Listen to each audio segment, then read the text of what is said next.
नमस्कार। आज से आरएस टीवी एक और स्पेशल सीरीज शुरू कर रहा है। मौका है हमारे संविधान की 70वीं सालगिरह का। इसे संविधान दिवस के रूप में भी जाना जाता है। 26 नवंबर 1949 को इसी दिन हमने अपने संविधान को औपचारिक रूप से अपनाया था, यानी अडॉप्ट किया था। तो जनाब, मौका है दस्तूर भी। हम आपको ले चलेंगे बीते दौर में, देखेंगे बुनावट इस बेमिसाल सर्वकालिक कृत्य की, टटोलेंगे उन पलों को जिन्होंने इसे गढ़ा, मीमांसा करेंगे उन पड़ावों की जिनसे गुजरकर यह मजबूत और मुकम्मल हुआ। इस सीरीज को हमने नाम दिया है संविधान सफर 70 बरस का। इसकी कई कड़ियां आएंगी, तो शुरुआत करते हैं आज के एपिसोड से, जिसमें संविधान के इतिहास को टटोला गया है। इसमें कुछ बुनियादी जानकारी है और कुछ नई। उम्मीद है इस स्पेशल सीरीज को भी आपका स्नेह मिलेगा।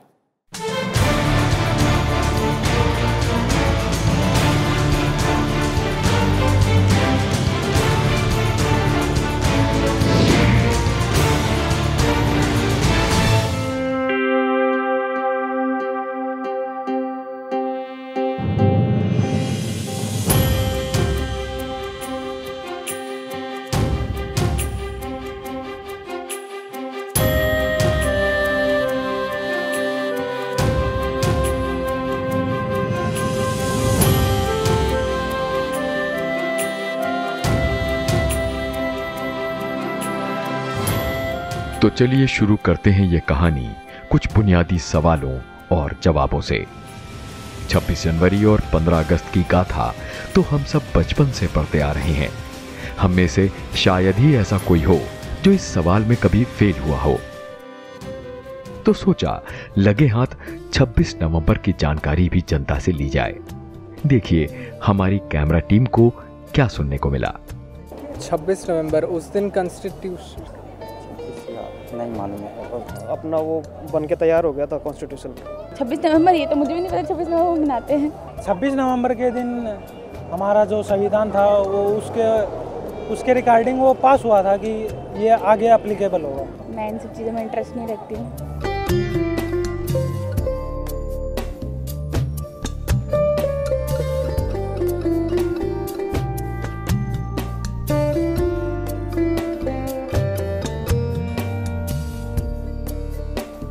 क्या आपको पता है कि हमारा मूल संविधान हस्तलिखित है, यानी हाथ से लिखा गया है। यह किसी भी देश का सबसे लंबा हस्तलिखित संविधान है। इसे प्रेम बिहारी नारायण रायजादा ने इटैलिक शैली में लिखा था। 1901 को दिल्ली में पैदा हुए रायजादा को पूरे संविधान को लिखने में लंबा समय लगा था, जिसे इन्होंने बगैर किसी गलती के पूरा किया था। रायजादा को जब संविधान लिखने के लिए चुना गया तो उन्होंने पूर्व प्रधानमंत्री जवाहरलाल नेहरू से साफ कहा था कि वो संविधान लिखने के लिए एक भी पैसा फीस के तौर पर नहीं लेंगे। पर उन्होंने एक शर्त रखी थी कि मैं संविधान के हर पेज पर अपना नाम लिखूंगा।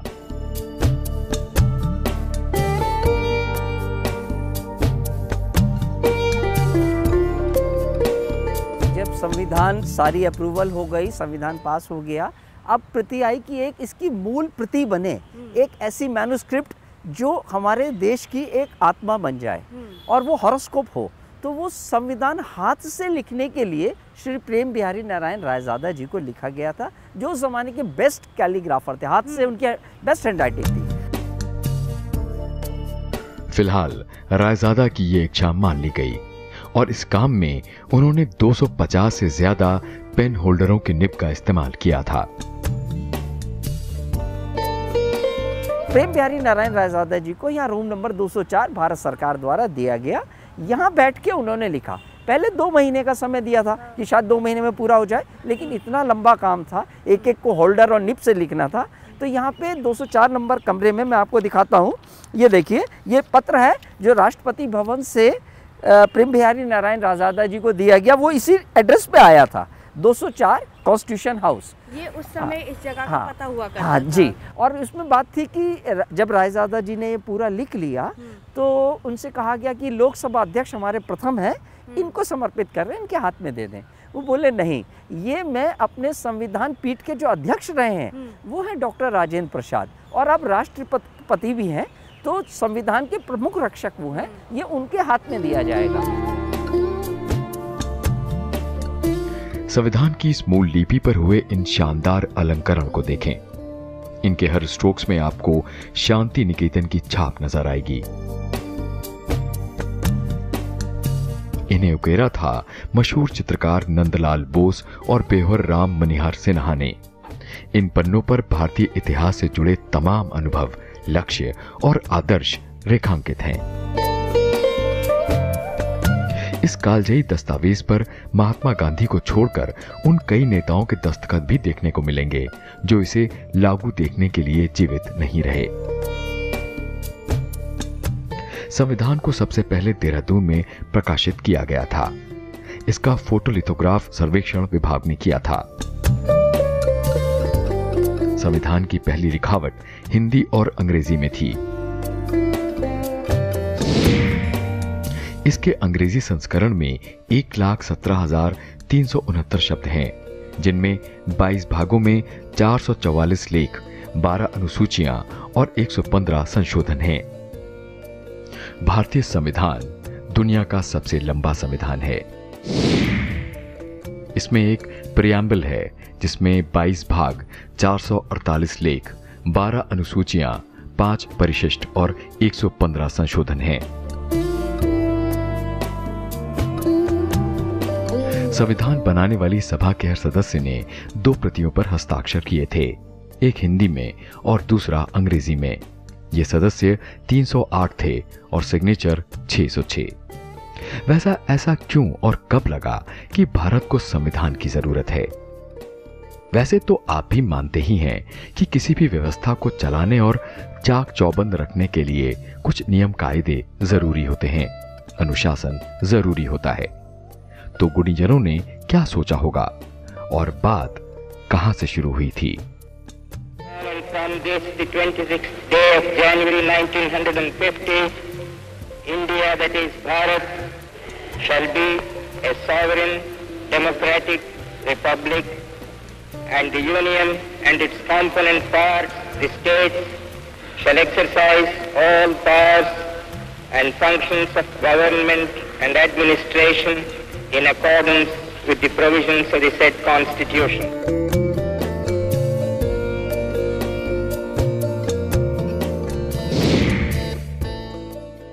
19वीं शताब्दी के अंत में गुलामी का दंश सह रहे भारतीयों ने ब्रिटिश सरकार का हिस्सा बनने की मांग की थी, जिससे अत्याचार और उत्पीड़न का अंत किया जा सके।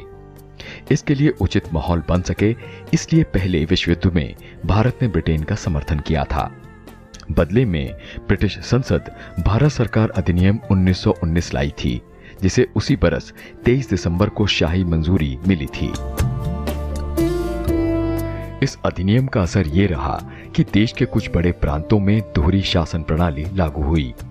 स्वास्थ्य, शिक्षा, कृषि और स्थानीय सरकार जैसे विषयों को भारतीय मंत्रियों के एक समूह को सौंप दिया गया था, जो प्रांतीय परिषद यानी प्रोविंशियल काउंसिल को रिपोर्ट किया करते थे।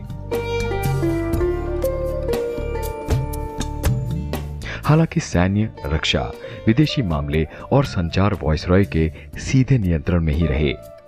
ब्रिटिश हुकूमत ने यह भी वायदा किया था कि इस अधिनियम की समीक्षा एक विशेष आयोग द्वारा 10 वर्षों बाद की जाएगी। इसी वायदे ने आने वाले वक्त में साइमन कमीशन की जमीन तैयार की, जो 1928 में भारत आया था। साइमन कमीशन ने संवैधानिक सुधारों को देखा और भारत सरकार अधिनियम 1919 की समीक्षा की। साइमन कमीशन की रिपोर्ट 1930 में 2 संस्करणों में प्रकाशित हुई, पर संवैधानिक गतिरोध के चलते इसे अंतिम नहीं कहा गया। इस गतिरोध को खत्म करने के लिए 1930, 31 और 32 में 3 गोलमेज सत्र आयोजित किए गए, यानी राउंड टेबल कॉन्फ्रेंस। इनमें कई भारतीय समुदायों के प्रतिनिधियों ने भी भाग लिया था। ब्रिटिश हुकूमत ने इन सत्रों के आउटपुट के आधार पर व्हाइट पेपर्स यानी श्वेत पत्र जारी किए। इन व्हाइट पेपर्स पर काम करने के लिए एक समिति बनी, जिसमें ब्रिटिश भारत के 20 प्रतिनिधि और 7 भारतीयों ने अप्रैल 1933 से दिसंबर 1934 तक काम किया और उस बरस के अंत तक ब्रिटिश संसद को अपनी रिपोर्ट सौंपी। फरवरी 1935 में एक विधेयक पारित किया गया, जिसे 24 जुलाई 1935 को शाही मंजूरी मिली। यह आधिकारिक तौर पर 1 अप्रैल 1935 को लागू हुआ। हम इसे भारत सरकार अधिनियम 1935 या गवर्नमेंट ऑफ इंडिया एक्ट 1935 के नाम से जानते हैं। 1935 गवर्नमेंट ऑफ इंडिया एक्ट जो है, हमारे जो संविधान का स्ट्रक्चरल बेस जो है वो वही है, और वो तो एक फाउंडेशन बन गया। तो उसके ऊपर जो मकान खड़ा किया है वो और दूसरे कॉन्स्टिट्यूशन से कई चीज़ें हमने ली हैं। पर आजादी की आहट के साथ साथ मुस्लिम लीग और कांग्रेस के बीच तल्खियां इतनी बढ़ चुकी थीं कि बुनियादी मुद्दों पर समझौते की गुंजाइश तक नहीं रही थी। वैसे 1928 में मोतीलाल नेहरू और 8 कांग्रेसी नेताओं ने एक संविधान का मसौदा तैयार किया था। 1931 में भारतीय राष्ट्रीय कांग्रेस के कराची अधिवेशन में यह तय हुआ था कि स्वतंत्र भारत का संविधान कैसा दिखना चाहिए। ये दोनों दस्तावेज यूनिवर्सल अडल्ट फ्रैंचाइज, स्वतंत्रता और समानता के साथ साथ अल्पसंख्यकों के अधिकारों की रक्षा के लिए प्रतिबद्ध थे। डॉक्टर तेज बहादुर सप्रू ने भी दूसरे विश्व युद्ध के दौरान 1945 में सभी पार्टियों की सहमति से संविधान का एक प्रारूप तैयार भी कर लिया था।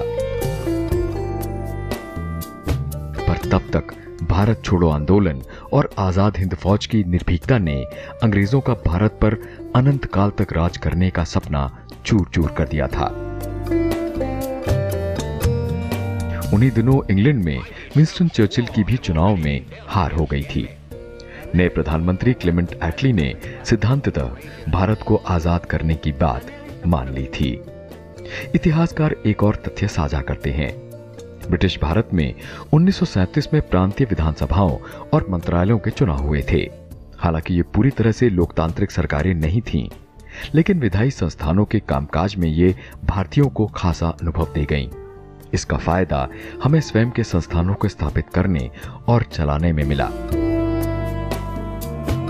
यही वजह रही कि भारतीय संविधान ने भारत सरकार अधिनियम 1935 जैसे औपनिवेशिक कानूनों से भी काफी कुछ लिया।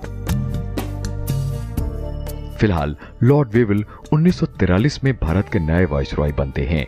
जून 1945 में वो संवैधानिक गतिरोध को तोड़ने के लिए प्रस्तावों की घोषणा करते हैं। तारीख में इसे वेवल प्लान या वेवल योजना कहा गया।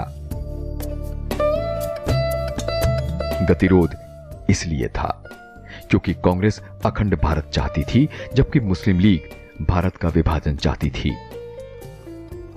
25 जून 1945 को लॉर्ड वेवल महात्मा गांधी और मोहम्मद अली जिन्ना सहित 21 राजनीतिक नेताओं को शिमला आमंत्रित करते हैं। सम्मेलन विफल होता है क्योंकि मुस्लिम लीग और कांग्रेस अपने मतभेदों को नहीं सुलझा पाते हैं। इस तरह वेवल प्लान भी खत्म हो जाता है। दूसरी ओर दूसरे विश्व युद्ध के बाद ब्रिटेन में नई लेबर सरकार सत्ता में आती है। यह सरकार बिना देर किए भारत को आजाद रखने का इरादा रखती थी और उस उद्देश्य के साथ कैबिनेट मिशन को भारत भेजा जाता है। कैबिनेट मिशन का मकसद भारत में सत्ता के शांतिपूर्ण हस्तांतरण के लिए तरीकों और साधनों का पता लगाना था।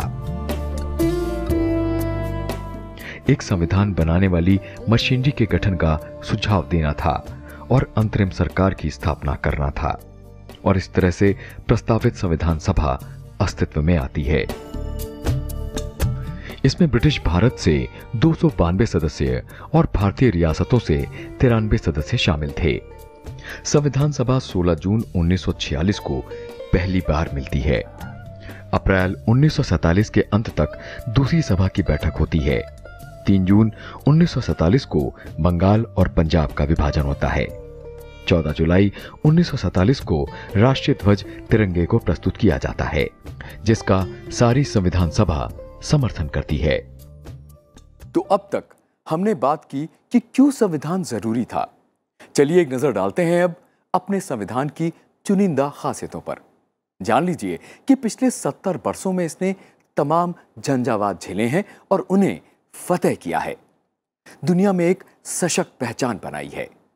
और हां, इसे गढ़ने में 2 बरस 11 महीने और 18 दिन लगे थे। कुछ बात है कि हस्ती मिटती नहीं हमारी, सदियों रहा है दुश्मन दौरे जमाना हमारा।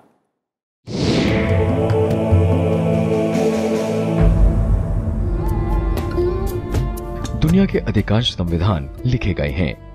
पहला आधुनिक लिखित संविधान अमेरिका का था। दूसरी ओर ब्रिटिश संविधान अलिखित हैं। इसमें रीति रिवाज शामिल हैं। इसकी बढ़ोतरी में रीति रिवाज और रवायतें शामिल हैं। भारत में हमारे पास एक लिखित संविधान है। हमारे संविधान के निर्माताओं ने हर मुद्दे पर अपनी राय स्पष्ट लिखी है। आइए अब जानते हैं अपने संविधान की कुछ खासियतों को। हमारा संविधान दुनिया का सबसे लंबा संविधान है। मूल रूप से इसमें 395 लेख और 8 अनुसूचियां थीं। 1950 के बाद कुछ आर्टिकल हटा दिए गए हैं, लेकिन संशोधनों के माध्यम से कई नए आर्टिकल जोड़े भी गए हैं। हमारा संविधान कठोर भी है और लचीला भी। संविधान का कठोर या लचीला होना संशोधन की प्रकृति पर निर्भर करता है। यदि संवैधानिक कानूनों और सामान्य कानूनों में अलग अलग तरीकों से संशोधन किया जाता है तो ये एक कठोर संविधान है। इसके विपरीत एक लचीले संविधान में संवैधानिक कानूनों और सामान्य कानूनों में उसी तरह संशोधन किया जाता है। The amendments, that is why it provides the necessary vents, when some part of the population feels aggrieved about something or issues like that arise. That is how the amendments have come about. Also, amendments have come about because of certain judicial pronouncements. Also, amendments have come about because law is never static. Law is never static. You look at an issue after 20 years and you feel, oh, this ought to be in the constitution, or we need to reword this. A dynamic society, a live, progressive, dynamic democracy, this is quite natural in such a context. And also, as I said, our diversity. So, with these amendments, you have only fortified the constitution, you have also fortified the commitment of the people of India to a united, strong India and to a constitution which binds all of them. That respect for the constitution is there because it provides for all of us, it takes care of all of us. Bharat में सरकार का संसदीय स्वरूप है। निचले सदन यानी लोकसभा में बहुमत वाली पार्टी सरकार बनाती है। परिषद के मंत्री लोकसभा के प्रति उत्तरदायी होते हैं। राष्ट्रपति कार्यकारी प्रमुख होता है। हालांकि भारत का संविधान विस्तृत है, लेकिन कुछ महत्वपूर्ण मुद्दों पर मौन भी है। ऐसे मौकों पर स्थापित संसदीय रवायतों या परिपाटी पर निर्भर रहना पड़ता है। भारत एक महासंघ है। इसके तत्व भारतीय संविधान में मौजूद हैं। इसमें लिखित संविधान है, दोहरी राजनीतिक प्रणाली है, केंद्र और राज्यों की शक्तियों के बीच संवैधानिक विभाजन है, स्वतंत्र न्यायपालिका है। ये सभी प्रावधान भारत को एक महासंघ बनाते हैं। मौलिक अधिकारों की गारंटी हमारे संविधान द्वारा नागरिकों को दी गई है। इन्हें संविधान के पाठ 3 में शामिल किया गया है। ये अधिकार व्यक्ति के नैतिक और आध्यात्मिक विकास के लिए बुनियाद प्रदान करते हैं। इन अधिकारों को आसानी से समाप्त नहीं किया जा सकता। संविधान में 6 मौलिक अधिकार हैं। इनमें समानता का अधिकार, स्वतंत्रता का अधिकार, शोषण के खिलाफ अधिकार, धर्म की स्वतंत्रता का अधिकार, सांस्कृतिक और शैक्षिक अधिकार और संवैधानिक उपचारों का अधिकार। राज्य नीति के निर्देशक सिद्धांत यानी directive principles of state policy, ये सिद्धांत संविधान के भाग 4 में दिए गए हैं। इन्हें लागू करना सरकार का कर्तव्य है। हमारे संविधान में मूल रूप से 20 सिद्धांत थे। 42वें संशोधन अधिनियम 1976 द्वारा 3 और जोड़े गए। आज कुल मिलाकर 23 सिद्धांत हैं। When our constitution makers got down to finalizing our constitution in the final stages in 1949, there were many issues. There were some which they thought, some argued should come within the ambit of fundamental rights. Then the overall opinion was that many of these things ought to be classified differently. So they came to be classified as directive principles of state policy. The thing about this directive principles of state policy is that whatever is listed there is very fundamental to governance. That is the importance of that. They are not under the category of fundamental rights, so they are not enforceable in that sense. But they have a great moral influence. Bharat में न्यायपालिका स्वतंत्र और निष्पक्ष है। शीर्ष पर सर्वोच्च न्यायालय है, इसके मध्य में उच्च न्यायालय और फिर निचली अदालतें हैं। भारत के संविधान का अनुच्छेद 326 सार्वभौमिक वयस्क मताधिकार प्रदान करता है, यानी यूनिवर्सल अडल्ट फ्रैंचाइज। मतदान की आयु अब 18 बरस हो गई है, पहले ये 21 बरस थी। यह खासियत भारतीय लोकतंत्र के सबसे क्रांतिकारी पहलुओं में से एक है। भारत एक धर्मनिरपेक्ष देश है। 42वें संशोधन अधिनियम ने प्रस्तावना में धर्मनिरपेक्ष शब्द को संविधान में शामिल किया, लेकिन भारत स्वतंत्रता के बाद से ही धर्मनिरपेक्ष रहा है। भारत में कोई राज्य धर्म नहीं है। हमारा संविधान न किसी भी धर्म का संरक्षण करता है और न ही किसी धर्म के साथ भेदभाव। भारत में केवल एक ही नागरिकता है। एक भारतीय केवल भारत का नागरिक है। एकल नागरिकता का मतलब राष्ट्रीय एकता और अखंडता है। मौलिक कर्तव्य यानी फंडामेंटल ड्यूटीज। संविधान के 42वें संशोधन अधिनियम 1976 के भाग 4 में 10 मौलिक कर्तव्यों को शामिल किया गया था, जिनमें संविधान का पालन करना, आदर्शों और संस्थाओं, राष्ट्रीय ध्वज और राष्ट्रगान का सम्मान करना, भारत की संप्रभुता, एकता और अखंडता को बनाए रखना और उसकी रक्षा करना, देश की रक्षा करना और राष्ट्रीय सेवाएं प्रदान करना, प्राकृतिक पर्यावरण की रक्षा और सुधार करना, सार्वजनिक संपत्ति की सुरक्षा करना और हिंसा को समाप्त करना। हमारा संविधान एक कल्याणकारी राज्य बनाने का लक्ष्य रखता है। यह उन महिलाओं, अनुसूचित जातियों और अनुसूचित जनजातियों की स्थितियों में सुधार की आवश्यकता को रेखांकित करता है जो लंबे समय से उपेक्षित रहे हैं। हमारे संविधान में लोकतांत्रिक मूल्यों पर जोर दिया गया है और इन मूल्यों को साकार करने के लिए कई लोकतांत्रिक संस्थानों की स्थापना भी की गई है। केंद्र, राज्य और स्थानीय स्वशासी निकाय लोकतांत्रिक सिद्धांतों का पालन करते हैं और ग्राम पंचायतों से संसद तक के सभी चुनाव लोकतांत्रिक तरीकों से होते हैं। हमारे संविधान का डायनेमिक होना इसकी बड़ी ताकत रही है। मतलब ये कि ये समय के साथ बदलकर अपनी प्रासंगिकता बनाए रखता है। हालांकि संविधान में संशोधन एक कठिन मामला है। संशोधन या नए बिल को कानून का जामा पहनाने में आम सहमति की परंपरा रही है हमारे यहां।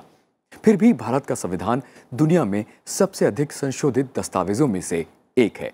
और हां, इसमें देश दुनिया के तमाम संविधानों की खूबियां समाहित हैं, जो हमारी संविधान सभा के सदस्यों की खुली सोच को प्रतिबिंबित करता है। यकीनन ऐसा करना एक अच्छा फैसला था। तो चलिए अब देखते हैं कि किस संविधान से हमने क्या लिया था। और आइए अब देखते हैं कि भारतीय संविधान के प्रमुख स्रोत क्या रहे हैं।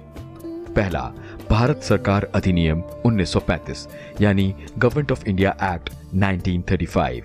इससे हमने संघीय योजना, आपातकालीन प्रावधान, लोक सेवा आयोग, राज्यपाल की संस्था और न्यायपालिका की अवधारणा ली।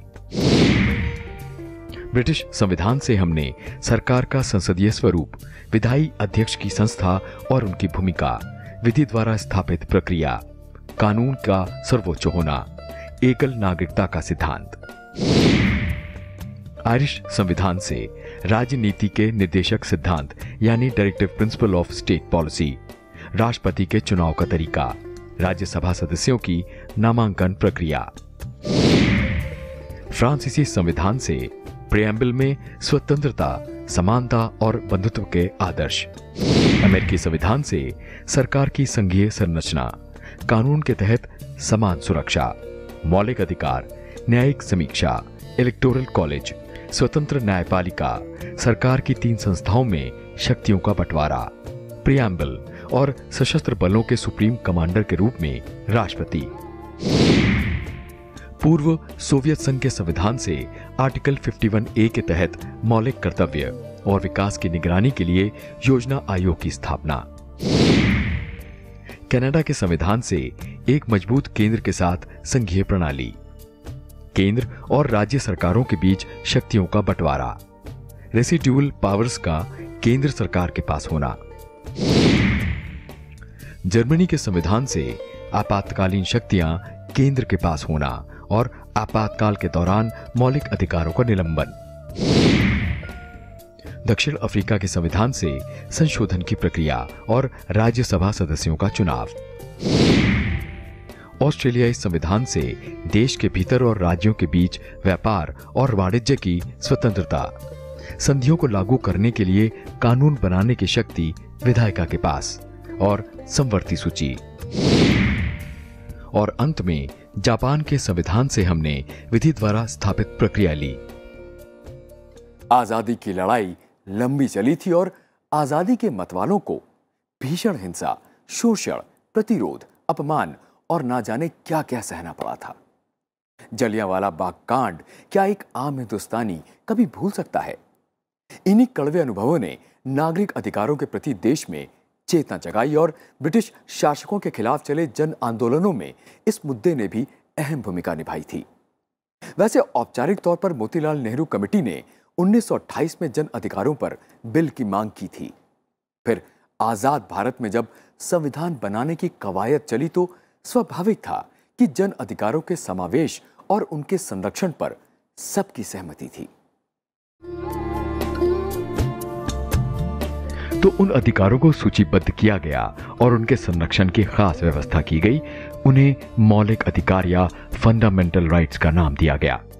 मौलिक अधिकारों को बचाने की शक्तियां और जिम्मेदारी न्यायपालिका को सौंपी गई। इसके तहत कार्यपालिका के साथ साथ उन विधायी कार्यों को न्यायपालिका द्वारा अवैध घोषित किया जा सकता है अगर ये मौलिक अधिकारों का उल्लंघन करते हैं या अनुचित तरीके से प्रतिबंधित करते हैं।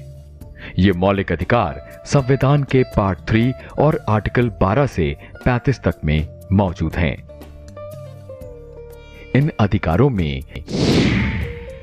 आर्टिकल 14 से 18 में समानता का अधिकार, आर्टिकल 19 में स्वतंत्रता का अधिकार, आर्टिकल 20 में अपराधों के लिए सजा के संबंध में संरक्षण, आर्टिकल 23 और 24 में शोषण के खिलाफ अधिकार, आर्टिकल 25 से 28 में धर्म की स्वतंत्रता का अधिकार, आर्टिकल 29 और 30 में अल्पसंख्यकों के सांस्कृतिक और शैक्षणिक अधिकार, आर्टिकल 32 से 35 में संवैधानिक उपचार का अधिकार।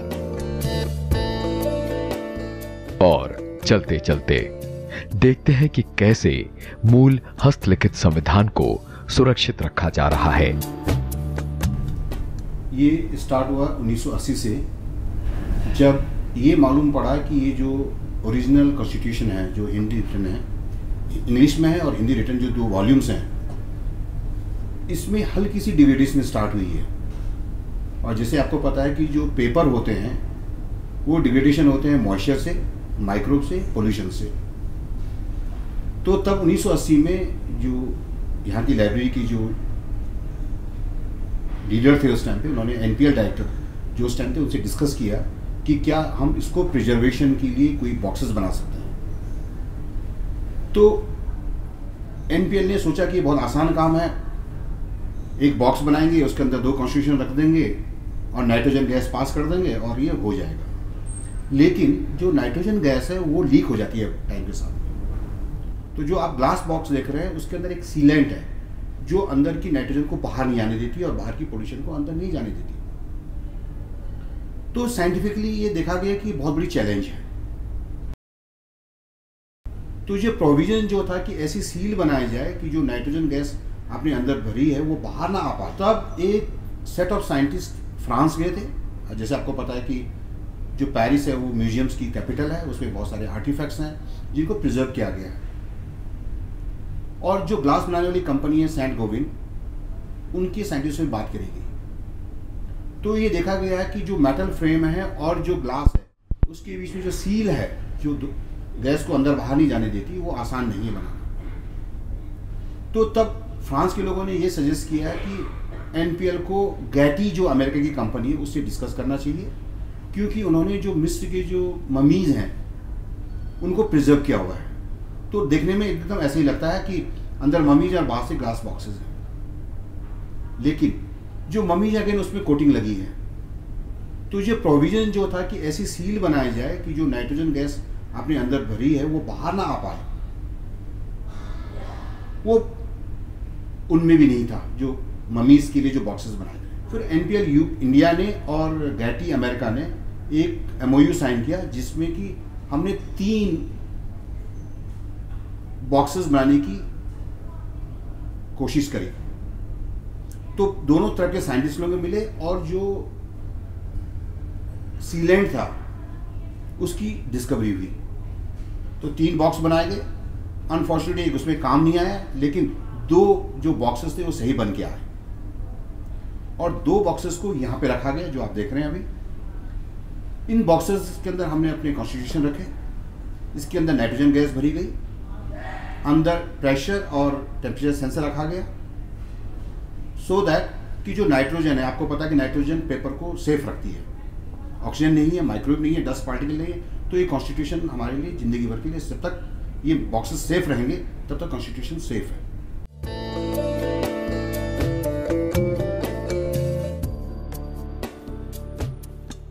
भारत का संविधान बुनना कोई मामूली काम कतई नहीं था। इसे मुद्दतों और बरसों चले नाम अनाम संघर्षों का निचोड़ कहा जा सकता है। इसकी इबारत हमारे पूर्वजों ने अपने खून पसीने से लिखी थी, जिसका मकसद था गुलामी से मुक्ति, स्वराज और एक ऐसी व्यवस्था जो न सिर्फ उन्हें बल्कि उनकी आने वाली हर पीढ़ी को ससम्मान रोटी दे सके, रोजी कमाने के मौके दे सके और देश तथा दुनिया में भारत की समृद्धि और शांति की पताका को फहरा सके। हमारा संविधान, उस पर खींची हर लकीर, हर शब्द उनकी इन्हीं भावना को इंगित करता है। बहरहाल कहानी और किस्से तो तमाम थे, पर वक्त इतना ही था। तो आज से जब भी देखिएगा अपने संविधान को, तो अपने पुरखों के संघर्ष और बलिदान को शिद्दत से महसूस करिएगा। जॉन मैक्सवेल एडवर्ड्स की ये लाइंस उनकी इन अमूर्त भावनाओं को बड़ी सुंदरता से इंगित करती हैं। When you go home, tell them of us and say, for your tomorrow, we gave our today.